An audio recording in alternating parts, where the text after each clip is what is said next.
Let's go, gravando. Vamos lá.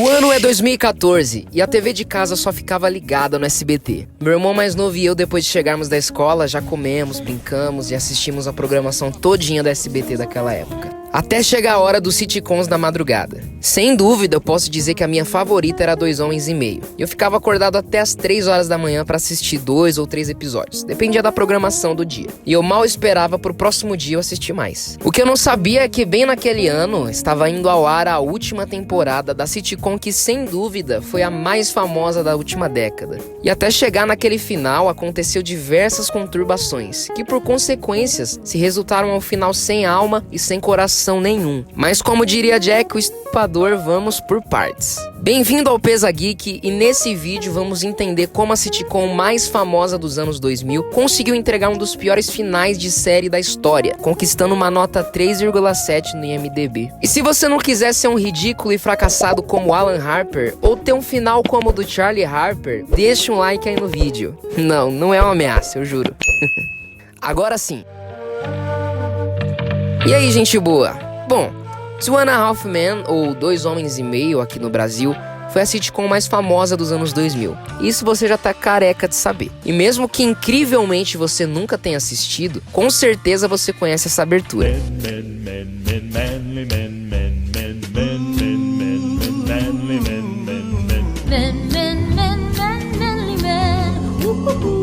E conforme as próximas temporadas iam saindo, as aberturas também iam mudando. Porém, virou a marca registrada da série quando, a partir da 3ª temporada pra frente, o Jake, que é o meio dos dois homens, começou a crescer na abertura, conforme as temporadas iam saindo. Isso mostra que a série durou por muitos anos. Mas, com todas as conturbações causadas pelas brigas de Charlie Sheen e o produtor da série Chuck Lorre no futuro, o seriado não manteve o mesmo sucesso estrondoso do que quando começou. A estreia da série em 2003 era marcada por incríveis 18 milhões de pessoas assistindo simultaneamente ao episódio piloto. E daqui pra frente, o auge da popularidade de Two and a Half Men começava. Chuck Lorre, produtor de Dois Homens e Meio, reuniu um elenco de peso para a sitcom, sendo o principal nome para o protagonismo Charlie Sheen, interpretando Charlie Harper, juntamente com Jon Cryer, interpretando Alan Harper. E o ator mirim na época, Angus T. Jones, interpretando Jake Harper, filho de Alan, que futuramente também viria a dar dor de cabeça a Chuck Lorre, mas ainda chegaremos lá.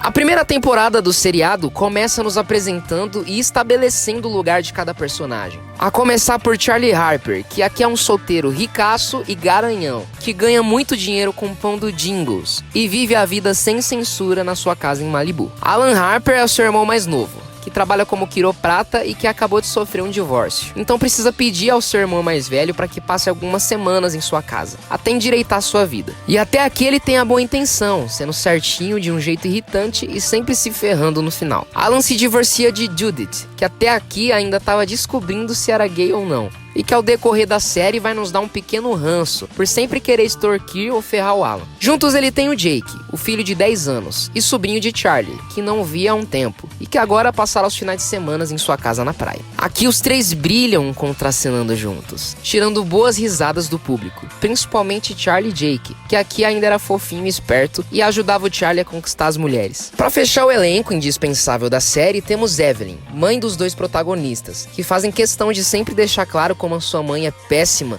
e que foi a causadora de vários traumas na infância dos irmãos, fazendo Charlie ser esse mulherengo sem vergonha, e Alan sendo esse capacho da mulher, sem uma intenção de se impor na vida. E isso vira uma piada recorrente na série. Bom dia, Alan. Bom dia, Jake. Satanás. Berta é a governanta da casa, que apareceu pela primeira vez no 3º episódio da primeira temporada, e a ideia era ser apenas aquele episódio, ou talvez mais algumas pequenas aparições. Mas o público amou tanto a personagem que ao decorrer da série ela foi ficando cada vez mais recorrente, se tornando uma das personagens mais queridas pelos fãs. E por último, mas não menos importante, Rose. Rose é apresentada como uma ex-ficante de Charlie, que é obcecada por ele. Ela observava sem ele saber, vigiava todos os acontecimentos na família Harper e tinha algumas atitudes estranhas, como colar os armários da casa de Charlie ou colar as bolas dele na própria coxa enquanto ele dorme. Existe um episódio que eu gosto muito, o episódio 14 da primeira temporada, onde Charlie passa por dificuldades financeiras. E nesse episódio descobrimos que Rose é a filha de uma família rica, então por isso o tempo livre para ser uma stalker. que por sinal é a definição perfeita para personagem. E a piada frequente é ela nunca usar a porta, mas sim pular o deck ou escalar.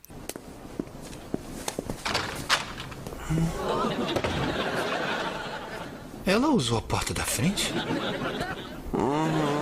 No futuro, ela vai ser muito importante pro motivo da saída do personagem Charlie. Mesmo que com certeza não fosse a intenção desde o início. Mas até lá, essa galera vai desenvolvendo histórias ao longo de 8 temporadas. Nada muito fora da curva. Sempre tinha o seu padrão de episódios. Charlie sempre se dava bem com alguma mulher. Jake passava os fins de semana com o pai e o tio na casa da praia. Alan se dava mal de alguma forma. A mãe deles aparecia para as mesmas piadas de como ela era uma péssima mãe. E Judith era insuportável. Berta era engraçada e Rose era inconveniente. E esse padrão de episódios só mudava às vezes, quando precisavam juntar todos em alguma situação, como em um jantar de ação de graças pro Charlie se dar bem com alguma mulher, ou em algum aniversário do Jake ou alguma coisa assim. Um episódio interessante que mudava um pouco do padrão dos episódios foi ainda na primeira temporada, onde Charlie e Alan conhecem uma doida quebrando um carro no estacionamento de um dentista e decidem abrigá-la na casa de praia. Um pouco depois, sua filha também se junta aos Harpers, e os dois irmãos chegam até a discutir por quem ficaria com a mulher. Mas ao invés dela ficar com Charlie, como imaginaríamos, ela fica com Alan. O episódio foi dividido em 2 partes, e acaba com a nova ficante de Alan se mudando para Seattle, para fugir dos pais do seu falecido marido, que tenta tirar a guarda da sua filha. Teve também um episódio diferente e tanto quanto peculiar no episódio 6 da terceira temporada, onde Charlie namora uma mulher satanista, e que quer fazer um ritual com Charlie e outras bruxas, envolvendo a concepção de um bebê. E esse episódio é muito louco e estranho. Quando Alan tenta alertar o irmão, acaba sendo amaldiçoado pela bruxa, e tanto ele quanto Charlie vão ficando ao longo dos dias mais acabados e debilitados. Essa confusão só termina quando Evelyn aparece no rolê e se mostra como a maior das bruxas, talvez, fazendo elas deixarem Charlie e Alan em paz. Mas para a história da série andar pra frente de verdade, algumas situações tinham que acontecer, e os personagens tinham que evoluir pelo menos por hora. Até a terceira temporada, nada saía muito do seu lugar. Charlie sempre tinha novas namoradas, Alan sempre se dava mal de alguma forma, e Jake, conforme foi crescendo, foi deixando de ser fofo e foi ficando mais chatinho e nojentinho, como qualquer pré-adolescente. Mas na terceira temporada, aparece Mia, a nova namorada de Charlie, uma personagem muito importante que faz o nosso personagem cafajeste realmente querer mudar de hábitos, ou pelo menos tentar.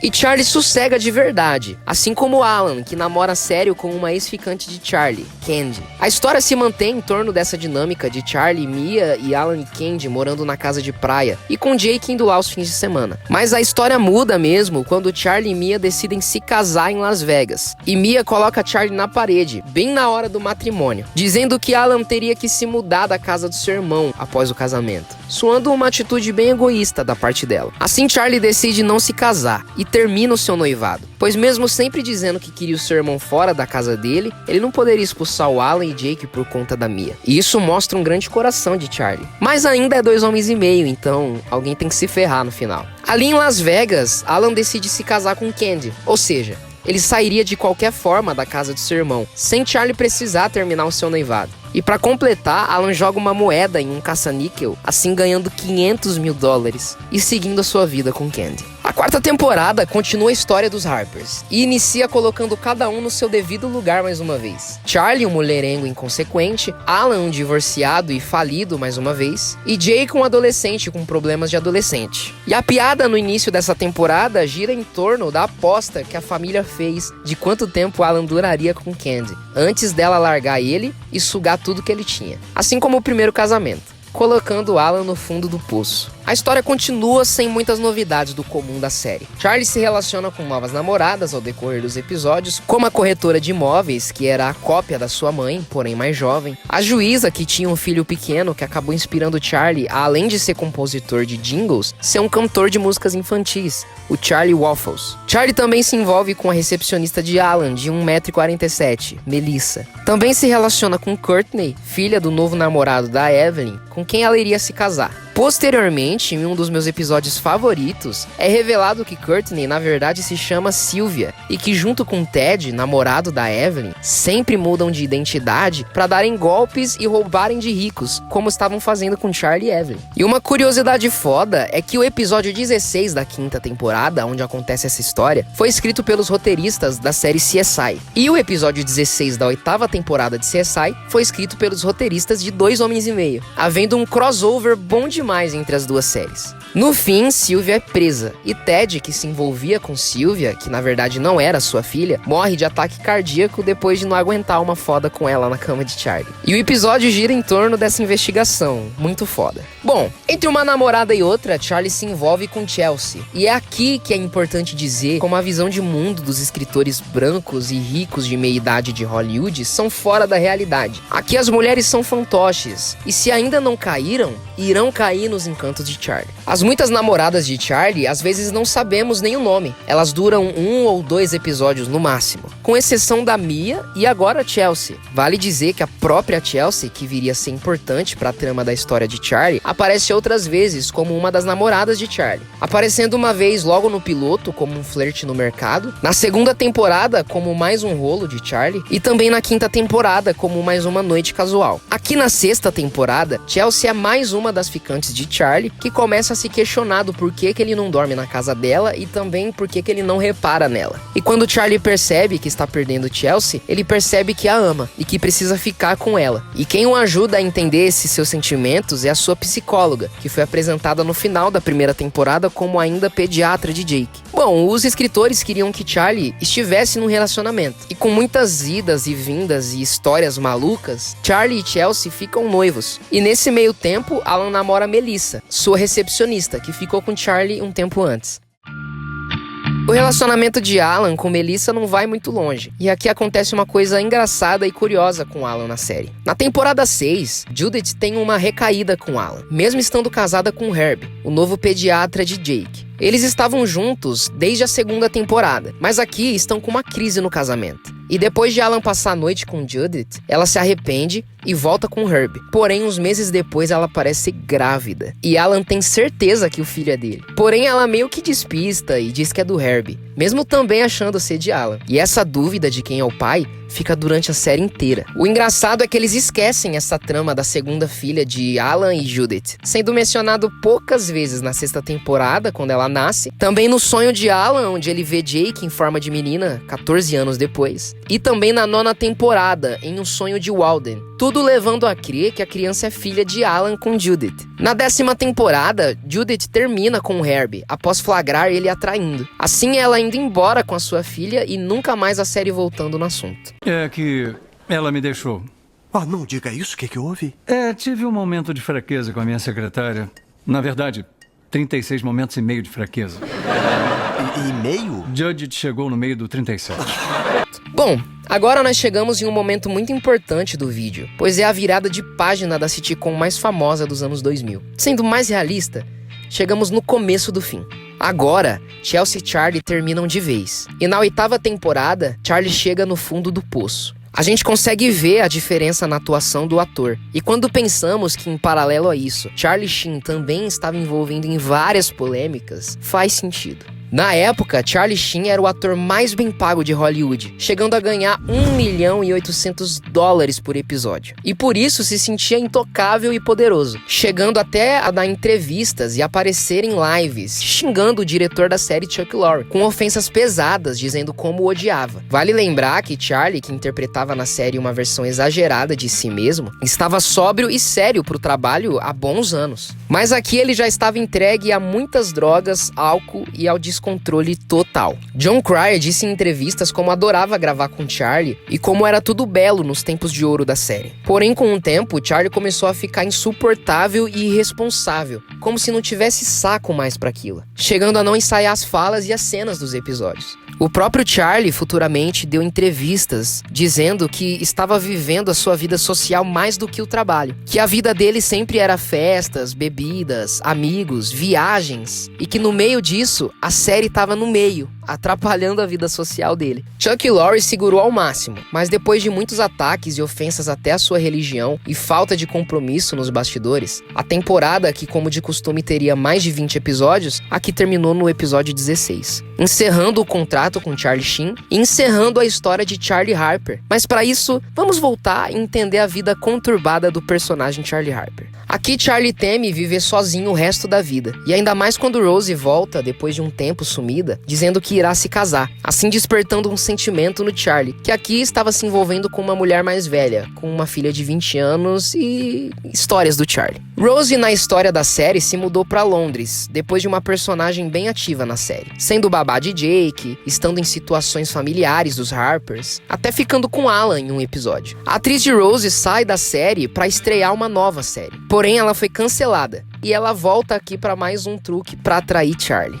Sim, um truque, pois o casamento era uma mentira. O marido de Rose era apenas um manequim. Charlie e Rose vão ficando, com Charlie pensando ser um amante, e até pedindo a Rose para que eles pudessem fugir, para ficarem juntos em Paris. Bom, ela aceita. Charlie foge com Rose e nunca mais volta pro seriado. Ou quase isso, mas já vamos chegar lá. Nessa temporada, é bem explorado a história de Alan com a sua nova namorada, Lindsay, mãe de um amigo de Jake, que é adolescente e vem aprendendo bem com o tio Charlie. Na história, Alan até chega a ir morar com ela, mas volta a morar com Charlie depois de colocar fogo na casa de Lindsay. Alan chega a ser importante no final da temporada, pois ele descobre a sacanagem que Rose estava fazendo, que na verdade não era muito difícil de perceber. Bom, Alan esconde esse segredo de Charlie, pois tinha feito um golpe em sua família para ganhar dinheiro, tendo até uma personalidade má. Ele se arrepende, mas já era tarde demais. E antes dele se dar muito mal, Rose descobre e entra em um acordo de não entregá-lo e ainda pagar o que ele devia. Porém, Alan também não poderia entregar o que ela estava fazendo com Charlie. E Alan foi bem filha da puta aqui. Mas isso não importa muito, porque o que os fãs queriam saber após o final da 8ª temporada e o anúncio da demissão de Charlie Sheen era se a série continuaria. E se fosse continuar, quem seria a escolha para o próximo protagonista da série? E esse era o assunto do momento, tendo nomes divulgados como possíveis escalações: John Stamos, mais conhecido pelo seu papel em 3 é Demais, que inclusive apareceu em 2 episódios como possível comprador da casa de Charlie e no final atendendo o telefone de Walden. Foi também cotado o nome de Hugh Grant, que recentemente esteve em Wonka, mas ele recusou o papel. Posteriormente, quem assumiria essa missão mais que complicada de substituir Charlie Sheen seria Ashton Kutcher. Após o anúncio de que a série continuaria e o anúncio do novo ator, o público ficou curioso para saber como seria esse novo personagem. Aqui ele interpreta Walden, um jovem que vendeu um software para a Microsoft e ficou bilionário. E aqui na 9ª temporada, ele compra a casa de Charlie depois de tentar se afogar no mar da praia, fazendo drama por sua esposa pedir o divórcio. Walden é um homem com algumas atitudes e mentalidades infantis, o que faz a sua mulher, que foi a primeira desde a faculdade, largar dele. Alan aproveita esse momento carente dele para ser o seu ombro amigo e continuar morando na casa da praia, mantendo também Jake, Berta, Evelyn, Judith e Lindsay frequentes na série. Alguns mais e outros menos. Ou alguns com idas e vindas, como a Lindsay. Charlie, no primeiro episódio da 9ª temporada, é dado como morto, sendo implícito que Rose o empurrou na frente de um trem, após descobrir uma traição em Paris. No velório, várias das namoradas de Charlie estavam lá para garantir que ele tivesse morto ou para cuspir em seu cadáver, embora muitas das que estavam ali tinham acabado bem com Charlie. E ao decorrer da série, Charlie é alfinetado algumas vezes. O clima ficou de uma treta e uma mágoa que reflete nos roteiros e no andar da série, tendo até uma alfinetada do próprio Charlie no Chuck Lorre, no seriado em que ele estava trabalhando nessa época. Não pode me demitir. Eu saio. Acha que me troca por qualquer outro? Vá em frente, não será igual. Pode achar que eu tô perdendo, mas eu não tô. Enfim, já deu pra ter uma ideia. A verdade é que a série nunca mais seria a mesma. A audiência foi enorme no primeiro episódio da 9ª temporada para saber o destino de Charlie Harper. E conforme os episódios foram se passando, mais a audiência caía, só tendo uma escala significante de novo nos últimos episódios da 12ª temporada. Sim, a série ainda durou mais 3 temporadas, com Walden cortando o cabelo e a barba, com Alan sendo mais aproveitador, pão duro e sanguessuga do que nunca, e o Jake saindo da série. Assim como o tio Charlie, o Jake deu algumas declarações de como a série era suja e ruim, sendo um instrumento do diabo para fazer mal aos lares que assistem o programa, pedindo para que não assistam, por mais que esteja na série. Essas declarações foram feitas por ele porque ele tinha assumido uma religião cristã nessa época. Na série, Jake vai para o exército junto com Eldrick, filho de Lindsay, e Jake até aparece algumas vezes ou outra e depois some de novo. E ele ainda aparece no último episódio, dizendo ter mulher e filhos de repente, e que ficou rico jogando em Las Vegas e que seguiu a sua vida. Podemos ver que o barco estava afundando mais do que nunca. Tentaram colocar a Hannah Montana para suprir a falta do Jake, mas logo ela também vaza desse barco afundando. Também teve uma filha perdida de Charlie, mas que também tem pouquíssimo espaço em tela. E depois inventam uma história doida para que Alan e o Walden se casem para adotar um filho, que também aparece bem pouco, pois ali a série já estava em seus momentos finais. Inclusive, a história da filha de Charlie é bem curiosa, pois aqui é dito que ele sabia da sua existência, porém preferiu não conviver com a garota, apenas enviando dinheiro para contribuir. O que não bate com as características de Charlie, que depois de Jake conviver com ele passou a gostar da ideia de ter uma criança. Ele até ficou mal quando ele pensou ter um filho com a sua ex e a mãe do menino não deixou ele ter aproximação com a criança. Depois descobrimos que ela era uma babá e vestiu o menino como Charlie para poder o enganar e tirar dinheiro dele. A filha de Charlie, Jenny, aqui é lésbica e faz o papel de Charlie, tendo uma vida de pegar mulheres, zoar e beber. Os relacionamentos ficam rasos. Jon Cryer, apesar de levar a série nas costas, principalmente com a sua química em tela com Walden, não consegue passar nenhum laço familiar com a sua sobrinha, que tem mais momentos legais em tela com o Walden. Walden, que depois de superar sua ex-mulher Bridget, teve algumas namoradas e depois sofreu por elas quando não dava certo. Geralmente pelos mesmos motivos. Ele se lançar demais, sendo dramático demais e exagerado. Entre as namoradas de Walden, teve a Zoe, que tentava mudar o que ele era, até o fez tirar o cabelão e a barba. E assim acabou não dando certo. Teve também a Kate, que ele fingiu ser pobre para conquistá-la, mas depois investe em sua linha de roupas. E eles não dão certo pela distância, pois ela teve que morar em Nova York, por conta do seu trabalho. E teve também a assistente social da adoção, que esteve com ele até o final da série. Enquanto Alan, mesmo com vais e vens, acaba ficando mesmo com a Lindsay, que por mais que qualquer mulher se enojava só de olhar para ele, sem ao menos conhecer, Lindsay é a metade perfeita para Alan. Divorciada, pão dura, com um filho adolescente burro, assim como Alan, por mais que ele ainda conseguia ser bem mais ridículo. E, bom, acho que eu falei de tudo. Pelo menos tudo que foi interessante, ao meu ver, dessa grande história da melhor série da última década. E agora só nos resta lembrar de como a mesma série que foi a melhor série da última década também lançou o pior final que ela poderia entregar. Era claro que a série não tinha mais pra onde ir. A essa altura do campeonato, todo mundo já tinha dormido com todo mundo. E até a série brinca com isso. Tentaram até tampar os buracos deixados lá atrás, mas não tinha-se dúvida de que estava chegando a hora do fim. E também a série brinca com isso a todo momento, com a Berta fazendo piadas de como não fazia sentido eles ainda estarem ali. Alan, se você sair e o Charlie vier morar aqui com o Walden, eu acho que conseguimos continuar por mais 5 anos.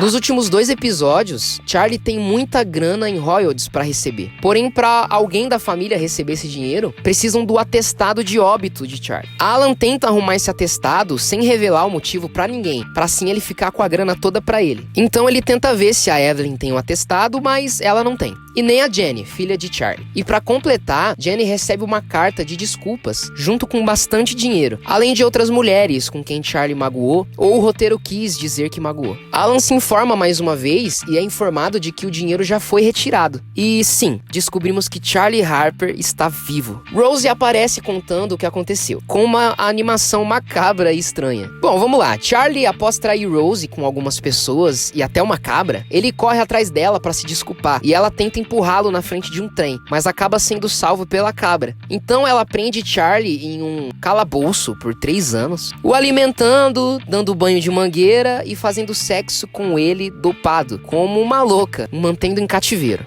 Então as cinzas que frequentemente eram jogadas no chão lá na casa de praia eram da cabra, na verdade. Após essa informação, Charlie começa a mandar mensagens e encomendas, ameaçando Alan e o Walden de morte, por não ajudarem e seguirem a vida na casa de praia enquanto ele sofria no calabouço. Rose o atualizava de tudo, contando tudo o que acontecia no mundo lá fora. E pensando direito, se não fosse o clima de comédia que a série vende, a história seria uma situação muito trágica e perturbadora. Rose realmente passou de todos os limites, superando todas as suas loucuras na série inteira. Mas enfim, Charlie está louco e violento. Evelyn e Rose fogem da cidade, não aparecendo mais o resto da série. Jake aparece para se despedir, fazendo mais uma piadinha de como não fazia sentido eles estarem ali ainda. E Alan e Walden se despedem das pessoas importantes para eles, temendo a morte. O que não funcionou muito bem, pois as mulheres os trataram como desprezíveis. Houve também uma cena muito boa quando Alan e Walden vão à delegacia denunciar toda a situação. E o delegado, Arnold Schwarzenegger, dá uma resumidona no seriado todo. Enfim, a polícia captura Christian Slater, de coração indomável, pois Charlie fez Christian se parecer com ele, e Alan foi o maior filho da história, porque ele não foi nem ver o seu suposto irmão pra saber se ele tá bem, precisando de ajuda, um psicólogo, ou ao menos um abraço. Não pensou nem em denunciar Rose, talvez. Mas não. Walden e Alan e Berta deitaram no deck, bebendo cerveja, aliviados por Charlie estar preso, até verem um piano preso em um helicóptero, vindo em direção à casa de Malibu. E na entrada, ele, Charlie Harper. Ou melhor, um dublê caracterizado pra ser o Charlie. Bom, o piano acaba caindo em cima dele e depois de Chuck Lorre, dizendo antes algo para cutucar Charlie, insinuando que venceu.